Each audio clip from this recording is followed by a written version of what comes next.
그 사람은 돈 들어오면 그날로 다 나가는 사람이야. 그 사람은 돈 들어오면 자기가 어디 갔다 뭐 즐거움을 하거나 어디 뭐 누군 저가 하는 사람이 아니야. 돈 그날 얼마가 들어오든 그날 다 없어져. 왜 그러냐? 이제 이제 그 여정에 술 먹으러 가잖아. 근데 김두한이 왔다는 그 기생들이 뭐 그 아가씨들이 뭐 얘기 들으면은 전부 와버려. 왜 그러냐? 팁을 상상 못하게 많이 주거든. 그 사람 돈 쓰는 그 기질이 그거야. 그렇다면 그 돈은 다 어디서 나온 것일까? 종로 토박이로 어린 시절 아버지가 우미관 근처에서 가게를 했다는 어효선 씨. 어쩌다가 내가 이제 갈 것 같으면 김두한이 오고 뭘 내고 그래요. 그게 그거지. 아무 때나 아마 그러진 않았을 거예요. 한 달에 한 번쯤 이렇게 순실하면 정해진 날짜가 있었겠지. 그때에 뭘 이렇게. 네, 받았어요, 술집에서는. 그리고 그 야시장에 거기서 안 받았죠. 야시장 안 받았어요? 네. 걔들한테는 뭐 일자리 무슨 뭐 받은 먹고 일 보지 않았으니까. 그러나 부하들에겐 안정된 직장이라고 해봐야 우미관 정도에 지나지 않았고 수입도 많지 않았다. 그래서 꽃잡이, 두릅잡이라고 하는 소매치기나 도둑들을 뜯어먹거나 또 시골에서 올라온 사람들을 강탈해 자주 사회 문제가 되기도 했다.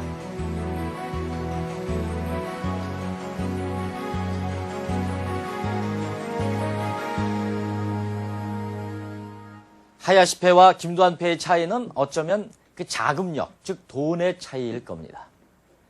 그들 표현에 의하면 현재 여당과 야당의 그 정치자금 수준 정도로 차이가 난다고 하는데요. 글쎄요, 건달에게 주는 후원금과 정치인에게 주는 후원금 비교할 수 있을까요? 어쨌든 김두한이 우미관패를 이끌을 때는 그 시절에는 깡패란 말이 없었습니다. 그렇다면 김두한은 자신을 뭐라고 불렀을까요? 김두한이란 이름 석자를 전 조선에 떨치게 했던 그 유명한 싸움, 일본 천황전 유도대회를 4번이나 제패한 일본 경찰 마루오카와 싸울 때 김두한은 자신을 이렇게 소개한다. 사범님, 마루오카 씨한도로 나는 조선 제1의 협객 김두한이오. 私は朝鮮で一番の強国元徳강です. 그렇습니다. 김두한은 스스로를 협객이라고 불렀습니다. 협객이란 이 정의의 편에 서서 약자를 위해서 싸우는 이 의리의 주먹이라고 할 수 있죠. 그렇다면 김두한을 과연 협객이라고 볼 수 있습니까? 싸움만을 위해서 그러는 게 아니라 의협심이 있어서 싸운 경우가 많기 때문에 그래서 협객이라고 그랬죠. 그렇게 긍지를 갖게끔 대의 명분을 내세웠지. 나는 일본하고 싸우기 위해서 주먹을 쓴다. 전혀 모르는 사람도 이제 그 뭐 참 급한 일이 있으면 이제 김두한이 찾아가라. 이제 누가 코치래. 찾아가서 얘기하면 거절 안 해. 거절하는 법이 없어. 어떻게든지 해줘.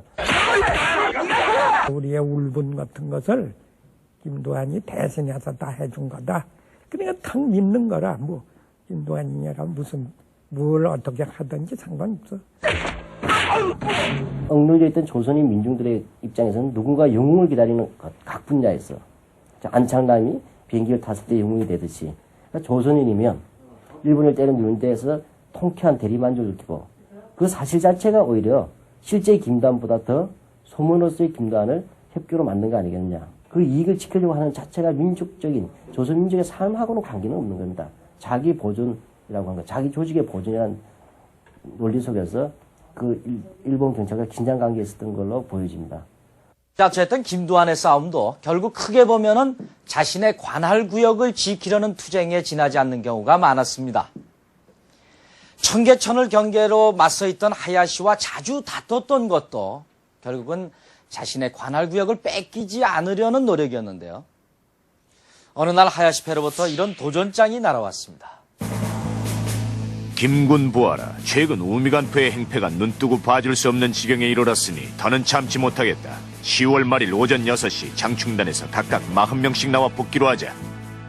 김두한 패와 하야시 패가 주목계의 황제 자리를 놓고 맞붙기로 한 장춘단 싸움.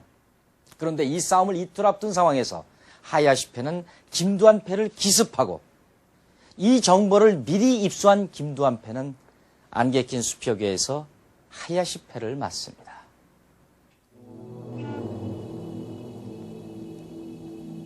이날의 싸움은 무기면에서는 하야시 패의 절대 우위였다.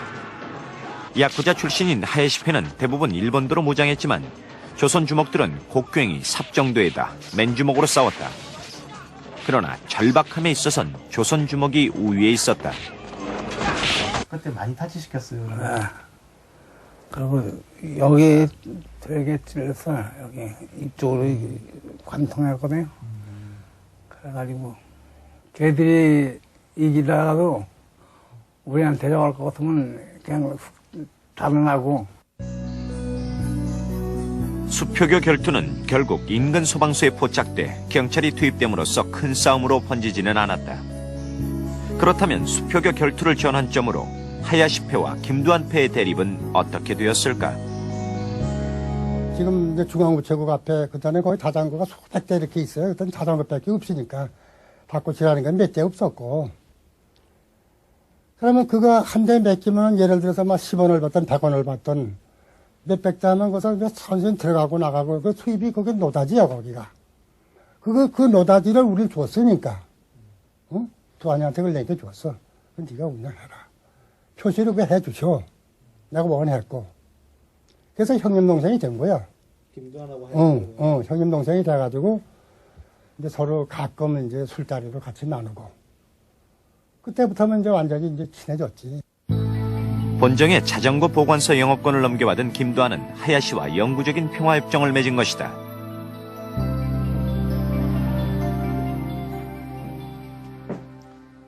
하야시를 경계해서 조선 주먹들을 결집했던 김두한.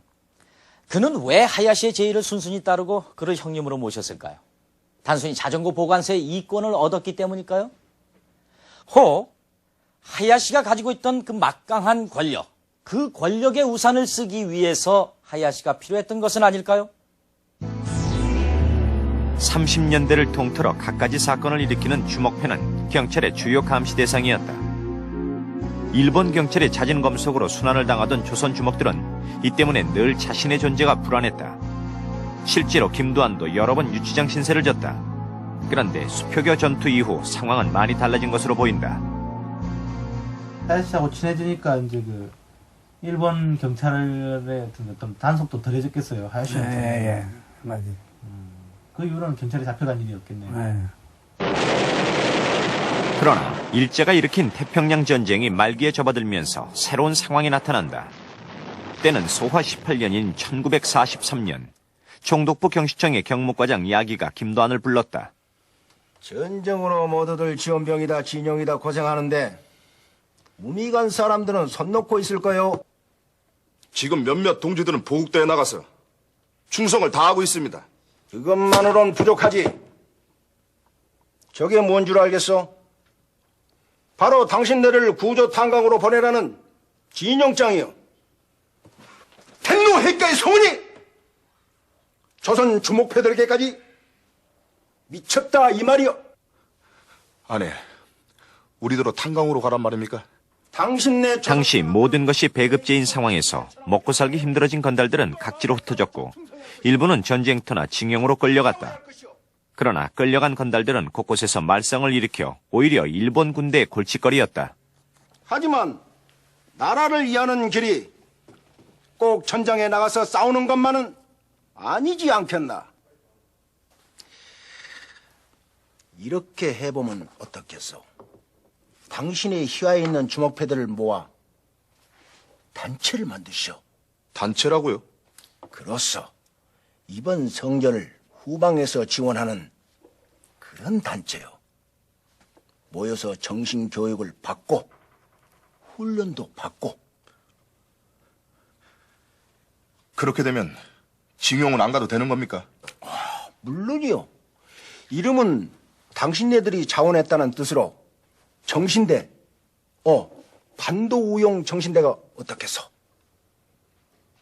반도우용 정신대라. 근데 처음에는 그게 들어갈까 말까, 그게 할까 말까 이렇게 김두한이 고민을 많이 했다고 그러던데. 그것도 사실이지. 왜 고민을 많이 했어요? 왜냐하면은 그놈들 협조하는 거니까. 그런데 우리가 보국대 같은 거나 증명 같은 거 안 가려면은 그걸 해야지. 그래서 이제 하자. 결국 김도환은 조선총독부 경무과장 야기의 제의를 받아들여 반도 의용정신대를 만드는 데 앞장선다. 이 단체에는 경성의 쟁쟁한 주먹들 500여 명이 모두 망라되어 있었다. 당시 학생들까지 전선으로 끌려가는 상황에서 그들도 더 이상 버틸 수 없다는 것을 알았기 때문이다.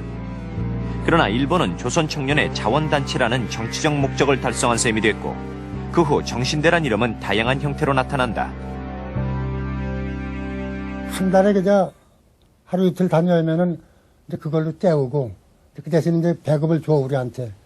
근데 증명 안 가는 것 때문에 그걸 한 거지. 증명 안 가려고. 그게 외장 만렵이야 그게. 외장 만렵. 그거 하다가 이제 해방이 돼가지고 모두가 권력 앞에서 타협을 강요당하던 시기 조선의 주목패들도 그렇게 해방을 준비하고 있었다. 1945년 해방이 됐습니다. 소위 해방정국이라고 하는 45년부터